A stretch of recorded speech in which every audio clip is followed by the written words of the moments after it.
We start the production of cricket balls with the very best quality leather, which has to be cut into 4 pieces, into 2. So 4 becomes 2 lots of 2, and that is actually done in the reverse. We apply what we call a false quarter inside, which fits in to that groove.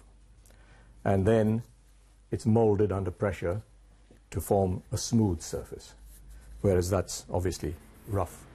And then it's cut to the exact size to form a cup. So then you've got 2 cups.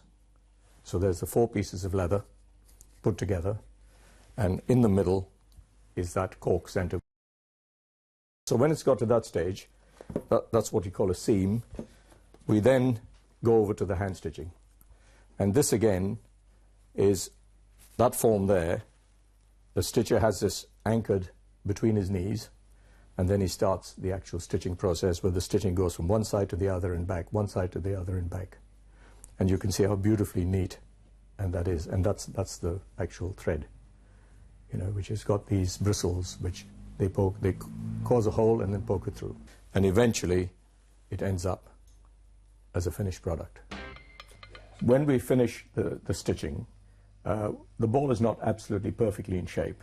So we need to do what we call a milling process, and this rather ancient gadget here is a mill. Wind down on it to give it maximum pressure.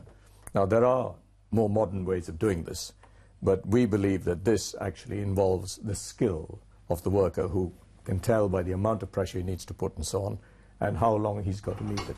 So when he takes it out, he will examine it and look at it to see if it's in good shape, and if he's satisfied, he will put it in through the next process.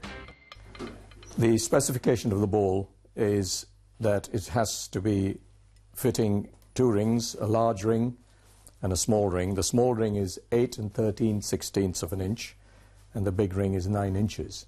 So it has to pass that ring test. And then, of course, there's a weight test.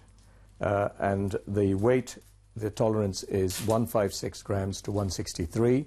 So we have some automatic scales here which we put the ball on. So that's a pass. After the stamping process, we then do what we say is lamping. And I'll just hand this over to my colleague. This is done with a naked flame.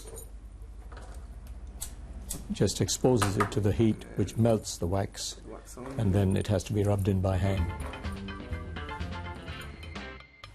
Right, once we finish the lamping process, we then come to the final polishing process. And we apply it by hand, with very old-fashioned and a bit slow, but we believe that's the way to do it. And it makes the ball perfect at the end of it. So, you know, a skilled operative does that fairly quickly. It dries quite quickly. And you put it on the tray to dry. And then, of course, after a while, it's ready for the ashes.